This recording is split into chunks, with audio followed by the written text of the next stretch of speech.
आप सभी भाई बहनों का आध्यात्मिक ज्ञानात्मक चैनल की ब्रह्म मुहूर्त उपदेश ज्ञान कक्षा में एक बार फिर स्वागत है। आज की चर्चा का विषय है जीवन, जीतना और जीना। देखिए, ये तीनों ही कुछ अलग अलग शब्द हैं जो कि आपके हमारे जीवन में देखिए अक्सर ये बने ही रहते हैं। इन शब्दों को हम अपने मिले हुए जीवन में जितना जितना कुछ महत्व देते हैं, उतना उतना आपके हमारे जीवन की एक स्थितियां बनती हैं। देखिए, कुछ स्थितियां तो भौतिक हैं और कुछ स्थितियां आध्यात्मिक हैं, क्योंकि मनुष्य जोड़ी देखिए एक सात्विक स्थिति मजबूत करने का एक अवसर है। और दूसरी विशेष बात, मनुष्य जोनी को कर्म जोनी से जोड़ा गया है, यानी कि हम सभी भाई बहन अपनी मिली हुई स्वतंत्रता का जितना अधिक सदुपयोग करते हैं। यहाँ सदुपयोग का अभिप्राय आपके हमारे क्रियाओं से है, आपके हमारे कर्मों से है। देखिए, कर्म का अभिप्राय सकाम भाव से कर्मों से होता है, और जब हम अपने कर्मों को मात्र एक क्रिया रूप में, यानी कि बिना फल की इच्छा के हम अपने कर्तव्य कर्मों को निभाते हैं, तो वही कर्म फिर वो योग के साथ जुड़ जाता है। यदि सकामता बनी हुई है, फल पाने की इच्छा है, और फल तो देखिए प्रकृति के ही है। और फल क्या है? ये पांच भोग्य विषय, गंध, रस, रूप, स्पर्श और शब्द। क्योंकि शास्त्रों में तो आपके हमारे स्थूल शरीर को ही तामसी कहा गया है। तामसी का अभिप्राय एक प्रकृति के एक निकृष्ट गुण से है, जबकि मनुष्य जोनि को कर्म जोनि के साथ जोड़ते हुए एक सात्विक स्थिति का एक विशेष महत्व बताया गया। सात्विक स्थिति का विशेष महत्व का अभिप्राय सत्संग करने से है, साधना करने का एक अवसर मनुष्य जोनि में ही मिलता है। क्योंकि भगवान श्री कृष्ण जी ने तो इस मनुष्य जोनि के अवसर का लाभ उठाने की एक उपदेश दी है। लाभ उठाने का अभिप्राय क्या है? कि आपको हमें मिले हुए जीवन को एक जीतना है, जीत में एक अपने आप को स्थित करना है। देखिए, वैसे तो कोई भी मनुष्य हारना नहीं चाहता, क्योंकि हारना शब्द अपने आप में ही देखिए एक असफलता है। अब कोई भी मनुष्य अपने मिले हुए जीवन में हारना नहीं चाहता, क्योंकि हारना एक दुख देता है और जीत आदमी को एक सुख देती है। और आत्मा का स्वभाव क्या है? हम सदा ही परम सुख की तलाश करते हैं। और जबकि ये जो भौतिक स्थितियां हैं जीत की, ये आपको हमें एक क्षणिक लाभ देती हैं। आपको हमें स्थूल शरीर के स्तर पर ये लाभ भले ही दिखता है, लेकिन ये सूक्ष्म शरीर के स्तर पर, कारण शरीर के स्तर पर, ये जो संसार की जितनी भी हम जीत हासिल कर लेते हैं, यानी कि भौतिक उपलब्धियां हम जितनी भी ग्रहण कर लेते हैं, ये मरने के साथ ही समाप्त समझी जाती हैं। देखिए, आज की चर्चा का जो एक विषय है वो बहुत ही एक गंभीर है। भले ही शब्द तो बहुत ही साधारण है, लेकिन इन साधारण शब्दों की मैंने जो एक संधि विच्छेद किया है, वो संधि विच्छेद कहो या उनके एक अलग अलग जो रंग भरे हुए हैं। देखिए, हमने प्रथम शब्द में जीवन लिखा है, लेकिन जी जमा वन लिखा है। और जीतना शब्द में हमने फिर जी जमा तना लिखा है। और तीसरे शब्द में हमने जी जमा ना शब्द लिखा है। जबकि जीवन, जीतना और जीना शब्द, इन दोनों को जब हम मिला देते हैं तो फिर ये एक सार्थक शब्द बन जाते हैं। देखिए, इस सभी बातों पर हम आगे जैसे जैसे कुछ चिंतन करेंगे, क्योंकि परमात्मा की प्रेरणा से जैसे जैसे मुझे कुछ शब्द संकेत देते हैं, मैं उनको रंगों के द्वारा आपके हमारे जीवन में एक सफलताएं हासिल हों। देखिए, सफलता क्या है? कि हम अपने मिले हुए जीवन में आध्यात्मिक उन्नति करें, क्योंकि भौतिक उन्नति तो अभी मैंने बताया ना कि मरने के साथ ही समाप्त समझी जाती है। और अक्सर ऐसा कितना ही देखने में आता है कि हम भौतिक उन्नति को अपने मिले हुए जीवन में भी भोग नहीं पाते। ऐसी स्थितियों में देखिए फिर वो भौतिक उन्नति का कोई विशेष लाभ नहीं है। विशेष रूप से तब जब हम भौतिक उन्नति के लिए छल कपट ठगी हेरा फेरी करते हैं, अनिष्टिगत कार्य करते हैं, यानी कि अपने मिले हुए जीवन में निषेध कर्म कर जाते हैं, पाप कर्म कर जाते हैं। इसलिए तो मैंने देखिए इन तीन शब्दों में थोड़ा एक भेद किया है। अब जी शब्द देखिए तीनों ही शब्दों में आ रहा है, यानी कि जी शब्द को हमने एक सफेद रंग से दर्शाया है। अक्सर हम अपने जीवन में भी देखिए जब एक जी शब्द को महत्व देते हैं, जी शब्द का अभिप्राय क्या है, देखिए यदि हम परिवार में भी अक्सर बार बार जी शब्द का इस्तेमाल करते हैं। अक्सर देखिए हम अपने बुजुर्गों को, आदरणीय लोगों को जी शब्द के साथ जोड़ते हो। आदर देने के लिए एक नाम के साथ हम जी शब्द जोड़ते हैं। ये जी शब्द एक आदर भाव से लिया जाता है, एक सात्विक स्थिति से जोड़ते हैं।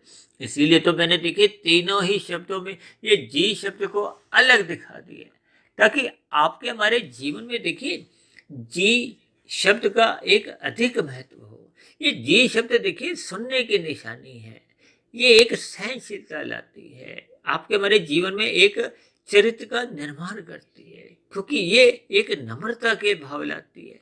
सभी पुरुषों के प्रति एक आदर भाव होने से फिर आपके सभी मित्र बनते जाते हैं। सभी मित्र बनने का अभिप्राय क्या है कि हम सभी भाई बहनों के बीच में एक सहयोग की स्थितियां बनती हैं। ये सहयोग की स्थितियां बनने से फिर समाज में एक सात्विक वातावरण यानी कि प्रेम का एक वातावरण बनता है। प्रेम एक ऐसी स्थिति है जिसमें देखिए दोनों ही पक्षों का लाभ होता है। स्थूल शरीर के स्तर पर भी आपके हमारी एक प्रसन्नता बनी रहती है, जीवन में एक उमंग उत्साह बना रहता है। और सभी मनुष्यों के साथ ही नहीं, देखिए प्रकृति के वातावरण में भी अन्य जीव जंतुओं का, प्रकृति के वातावरण में, जलवायु में ये सभी अनुकूल स्थितियां बनी रहती हैं। परमात्मा के प्रति आपके हमारी एक विशेष प्रीति के भाव जगने लगते हैं। ये सभी स्थितियां आपके हमारे अंतःकरण में एक शुद्धिकरण का काम करती है। और जितना जितना आपका हमारा अंतःकरण शुद्ध होता जाता है, उतनी उतनी आपके हमारी आध्यात्मिक उन्नति के दरवाजे खुलते जाते हैं। देखिए ये स्थितियां बहुत ही एक सूक्ष्म स्तर पर समझने की है, क्योंकि जैसे जैसे आपके हमारे जीवन में ये सभी सद्गुण आने लगते हैं, तो आपके हमारे अंतःकरण में जो पहले के विकार थे, काम, क्रोध, लोभ, मोह, अहंकार, वो क्रमशः समाप्त होने लगते हैं। आपके हमारे कारण शरीर में शुद्धियां बढ़ने लगती हैं। जो पहले की बुराइयां थी वो क्रमशः नष्ट होने लगती हैं, समाप्त होने लगती हैं। और उसी को ही शास्त्रों में कहा गया कि जब ये बुराइयां समाप्त हो जाती हैं, नष्ट हो जाती हैं, जल जाती हैं। देखिए जब बीज बुराई का जल जाता है तो उसमें किसी भी प्रकार का कोई अंकुरण ही नहीं होता। ये अंकुरण तो देखिए मन बुद्धि के स्तर पर होता है, और यही बुराइयां फिर स्थूल शरीर के स्तर पर ये समाज में पाप कर्मों को एक दिशा देती है। और पाप कर्म होने से फिर समाज में देखिए एक अशांति का वातावरण, एक संघर्ष की स्थितियां बनती हैं, लड़ाई झगड़े की स्थितियां बनती है, एक कलह की स्थितियां बनती है।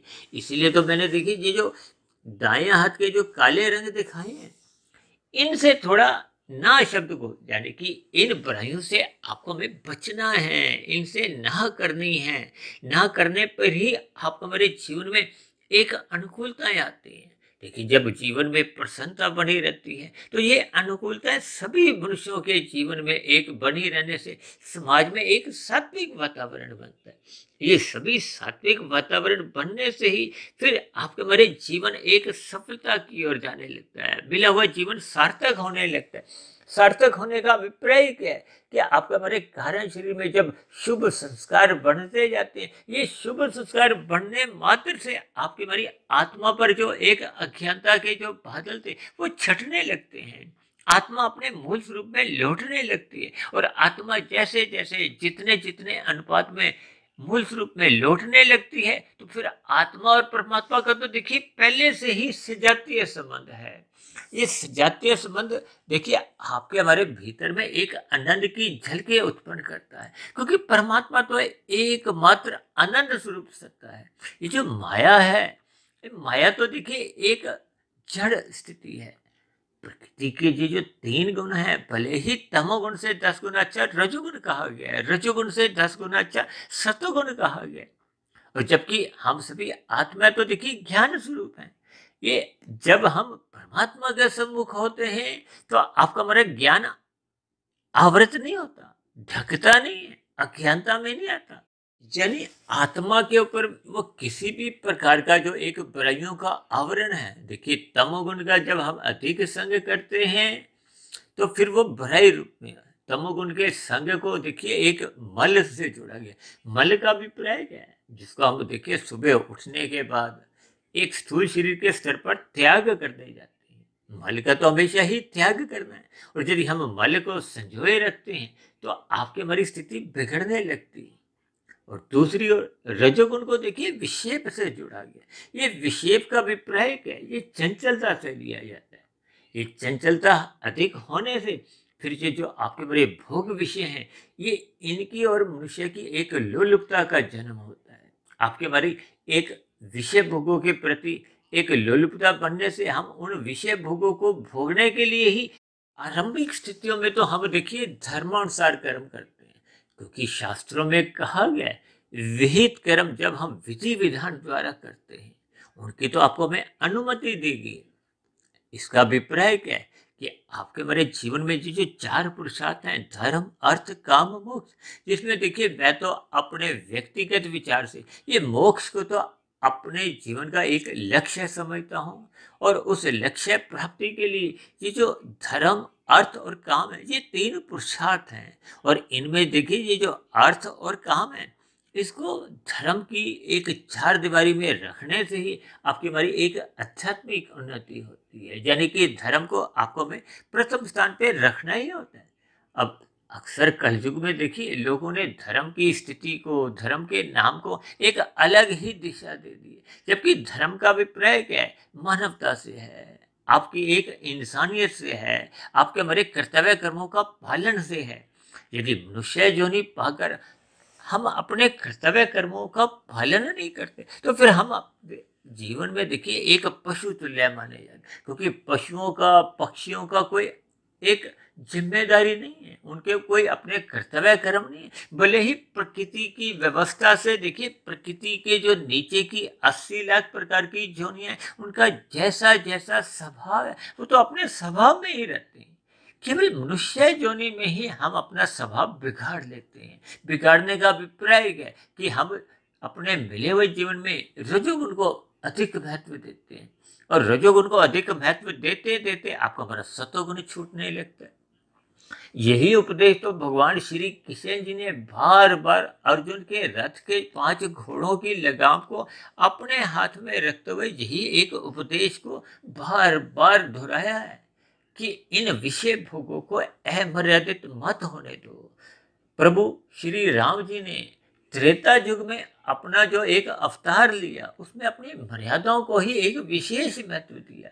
यानी कि आपके हमारे जीवन में ये आनंदमय जीवन तभी बनता है जब हम अपने कर्तव्य कर्मों का पालन करते हुए अपने जीवन को जीतते हैं। ये जो खेलों में जीत की जो एक स्थितियां हैं, धन के स्तर पर हम देखिए अधिक से अधिक धन कमाना चाहते हैं। आज संसार में देखिए एक साधारण मनुष्य ने जीत का अर्थ ही बदल दिया। वो स्थूल शरीर के स्तर पर जितनी भी ये राशि उपलब्धियां हैं उनको पाना ही अपनी एक जीत समझता है, और राशि स्थितियों को पाने में अपने आप को एक गौरवान्वित समझता है। आज देखिए 2 देशों में जो युद्ध छिड़ा हुआ है उसके पीछे का कारण क्या है, राजसी तामसी स्थितियां हैं। देखिए ये जो भूमि का हम विस्तार करते हैं, आप इतिहास में जाओ तो सिकंदर ने भी देखिए कितने ही देशों पर विजय प्राप्त करने के बाद अंत में जब उसका एक मृत्यु का समय आया तो उसने अपने शिष्यों को क्या निर्देश दिए कि मेरे दोनों हाथ एक शव यात्रा में बाहर खाली दिखाना। यानी कि बार एक खाली हाथ का अभिप्राय है कि अंत में आपके हमारे स्थूल शरीर की जो एक स्थितियां हैं, ये भौतिक उपलब्धियां हैं, ये निरर्थक चली जाती हैं, बेकार चली जाती हैं और हम अपने मिले हुए जीवन के उद्देश्य को समझ नहीं पाते। क्योंकि आपके हमारे जीवन का लक्ष्य क्या था? परमात्मा को पाना। परमात्मा एक अनंत स्वरूप सत्ता है, यानी कि मोक्ष की प्राप्ति करना, ये जन्म मरण के बंधन से मुक्ति पाना। और यदि हम अनीतिगत कार्य करते हैं, छल कपट ठगी हेरा फेरी करते हैं, क्योंकि जब हम देखिए रजोगुण की अधिक प्राप्ति करने का ही लक्ष्य बना लेते हैं, तो मनुष्य के जीवन में देखिए तामसी वृत्तियां, ये जो बुराइयां हैं, कब कितनी आने लगती हैं।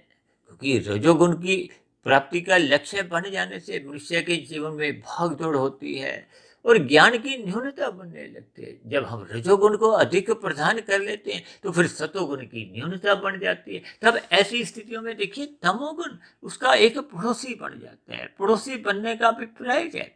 देखिए शास्त्रों में कहा गया कि तमोगुण से 10 गुना अच्छा रजोगुण है, रजोगुण से 10 गुना अच्छा सतोगुण है। इसी बात को पकड़ते हुए हमने देखिए अपनी जो आज तक लगभग 1600 के आसपास जो हमने वीडियो अब तक प्रसारित किए हैं, परमात्मा के आशीर्वाद से, आप सभी भाई बहनों के सहयोग से, वो सभी की सभी वीडियो देखिए एक सूत्र के आधार पर ही टिकी हुई है।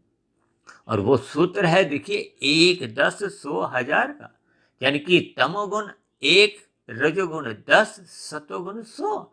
और इसी सूत्र को आगे बढ़ाते हुए हमने देखिए परमात्मा को, आत्मा को, विशुद्ध सतोगुण को 1000 से संबोधित किया। ये सूत्र तकरीबन परमात्मा की प्रेरणा से देखिए लगभग 22-25 वर्ष पहले तब बना था जब 1000 का नोट प्रचलन में था। फिर हमने अपनी चर्चाओं में अक्सर कहना शुरू कर दिया कि 1, 10, 100 के आगे आप 1000 को ही 2000 का नोट समझ सकते हो। ये देखिए एक महत्व देने की स्थितियां हैं, क्योंकि 1000 को हमने विशुद्ध सतोगुणी भगवान से जोड़ा है और परमात्मा को पाने का ही लक्ष्य बनाना, यानी कि आनंद प्राप्ति का लक्ष्य बनना आपके हमारे जीवन की एक जीत है। इस दिशा की ओर हम जितनी भी एक सफल हो पाते हैं, वही आपका हमारा मिला हुआ जीवन सार्थक माना जाता है। और ये जो भौतिक उपलब्धियां, तो देखिए सिकंदर के उदाहरण से आप समझ ही गए होंगे, क्योंकि वृद्धावस्था आते आते देखिए ऐसे कितने ही उदाहरण हैं जिन्होंने भौतिक उन्नति धर्मानुसार की, यानी कि अधिक धन एक कानूनी तौर पे एक कानूनों के अंतर्गत ही किया, उस पर आय कर भी दिया, किसी को सताकर धन नहीं कमाया। यानी एक सरल शब्दों में आप यूं भी कह सकते हो कि धर्म की मर्यादाओं में रहते हुए आपने धन कमाया। लेकिन आपके हमारे स्थूल शरीर की एक स्थितियां हैं। देखिए युवावस्था के बाद प्रौढ़ावस्था आती है, प्रौढ़ावस्था के बाद देखिए वृद्धावस्था आने से आपके हमारी जो एक स्थूल शरीर की जो एक ज्ञानेंद्रियां हैं, कर्मेंद्रियां हैं, वो विषय भोगों का सुख लेने में असमर्थ है। और वैसे भी देखिए जब हम मर्यादा से अधिक विषय भोगों को भोगते हैं तो हम परमात्मा की स्थिति में आते हैं। अब परमात्मा की स्थितियों में हम परमात्मा से विमुख होने लगते हैं, क्योंकि परमात्मा में परमात्मा का ज्ञान सुनने की कोई इच्छा नहीं रहती। अक्सर आपने देखा होगा कि राशि मनुष्यों की सत्संग में कोई रुचि नहीं होती। रुचि का अभिप्राय देखिए एक आंतरिक स्थिति से है, मन बुद्धि की स्थितियां हैं, क्योंकि उनका रजोगुण इतना अधिक प्रधान होता है, वो मन को सात्विक स्थिति पर परमात्मा में एकाग्र कर नहीं पाते। इसी को तो देखिए विक्षेप का है। विक्षेप का अभिप्राय चंचलता से है, यानी कि जब आपका मेरा मन परमात्मा की ओर टिकता ही नहीं। ये टिकता तब है जब हम सतोगुण अपना प्रधान करते हैं। जब हम सतोगुण अपना प्रधान करते हैं तो फिर हम अपने जीवन में हाय तौबा करते ही नहीं है, यानी कि अपने जीवन में केवल अवस्थाओं की पूर्ति के लिए एक सामान्य स्थितियों में पुरुषार्थ करते हैं। देखिए इन सभी स्थितियों को आपको हमें समझना होगा, ताकि आपका हमारा जो एक जीवन है वो पूर्ण रूप से देखिए सात्विक बने। यानी ये जो मैंने आधा वन जो लिखा है ना, जी के बाद वन शब्द वा ना लिखा है, ये काला ना रह के सफेद बन जाए। सात्विक स्थिति आपके हमारे जीवन की मजबूत हो, ताकि ये जो एक जीतना शब्द है, ये जीतना शब्द देखिए सूक्ष्म और कारण शरीर के स्तर पर हो, कारण शरीर के एक शुद्धिकरण से हो। ये जो हम खेलों में इतनी जीत हासिल करके अपने स्थूल शरीर के एक अहंकार को बढ़ाते हैं, एक घमंड की स्थिति को प्राप्त होते हैं, जो संसार में एक संघर्ष की स्थितियों को जन्म देते हैं। संघर्ष में देखिए भाईचारे की स्थितियां नहीं रहती, एक लड़ाई झगड़े की, एक कलह की स्थितियां आती हैं। तब ऐसी स्थितियों में देखिए आपका हमारा जो एक जीना है वो यूं ही व्यर्थ चले जाता है। आज समाज में देखिए कितने बड़े बड़े विकसित देश हैं जिनके पास देखिए सुख सुविधा के अंबार लगे हुए हैं, लेकिन शांति नहीं है। शांति नहीं का अभिप्राय है, ये जो मैंने तीसरा शब्द लिखा है ना, जीना, वो जो ना शब्द है वो काला रंग है। काला रंग का अभिप्राय आपके हमारे जीवन में बुराइयों से है, विकारों से है।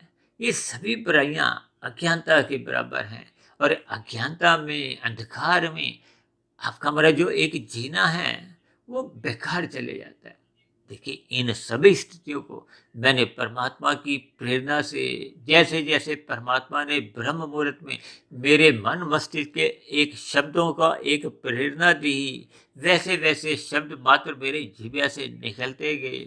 मैं उन शब्दों को एक दिशा देता गया। यानी कि इन वीडियो पर आप भी सकारात्मक भाव से चिंतन करें और यथासंभव अपने मिले हुए जीवन की स्थितियों पर थोड़ा विचार करें। जहाँ जहाँ जो जो बुराइयां हैं उन बुराइयों को हम समाप्त करें, ताकि ये जो जीवन शब्द है और जीतना शब्द है, यानी कि जो आपके हमारे जीवन की जो एक जीवन में एक जीने की जो एक स्थितियां हैं, यानी आपके हमारे एक जीवन में एक सात्विक स्थिति मजबूत हो, रात को हम जल्दी सो जाएं, सुबह ब्रह्म मुहूर्त में उठने का आपका हमारा स्वभाव बढ़ता जाए।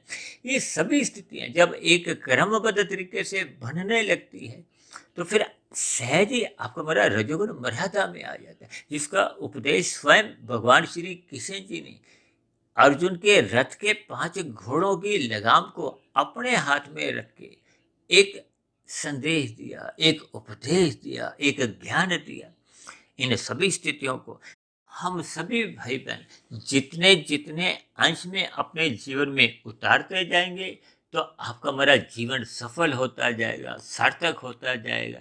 यानी कि हम मिले हुए जीवन के अवसर को एक जीतने में बदल देंगे, हम परमात्मा की नजदीकियां प्राप्त करते जाएंगे। यानी कि आपके हमारे गहरा शरीर में आध्यात्मिक उन्नति सहज ही होने लगेगी, क्योंकि आध्यात्मिक उन्नति हो रही है, इसलिए मरने के बाद पुनः आपको में एक मनुष्य योनि की प्राप्ति होगी, संस्कारी माता पिता के यहाँ जन्म होगा, गुरुजनों का संग पुनः मिलना सहज स्थिति बन जाएगी, और फिर हम आगे की आध्यात्मिक यात्रा में पुनः चलना आरंभ कर देते हैं और एक पूर्ण स्थिति को प्राप्त हो, फिर वो मोक्ष की स्थिति, आनंद की स्थिति, परमात्मा को पाने की वो सहज ही बन जाती है। तो ऐसी सभी शुभ स्थितियां हम सभी भाई बहनों के जीवन में बनने लगे, ताकि ये जो आज जो काला रंग जो मैंने वन, तना और ना में भरा है, ये पुनः जी जी जी के साथ सफेद रंग से आ जाए। इन्हीं शुभकामनाओं के साथ चर्चा विशेष को यही विश्राम देते हैं। शाम को फिर मिलते हैं संध्या बेला ज्ञान कक्षा में। तब तक आप अपने आध्यात्मिक में सुधीर भाटिया फकीर को इजाजत दें। आप सभी भाई बहनों को मेरी ओर से इन सात्विक स्थितियां मजबूत करने के लिए बहुत बहुत शुभकामनाएं। फिर भी चर्चा संबंधित आपके मन में कुछ प्रश्न उमड़ रहे हों, मेरी कही गई बातों पर कुछ आपके मतभेद हों, तो आपकी शिकायतों का, आपके प्रश्नों का, आपके सुझावों का सदा ही नीचे दिए गए कमेंट्स बॉक्स पर सदा स्वागत है। और चर्चा विशेष को ध्यानपूर्वक सुनने के लिए आप सभी भाई बहनों का भी बहुत बहुत धन्यवाद।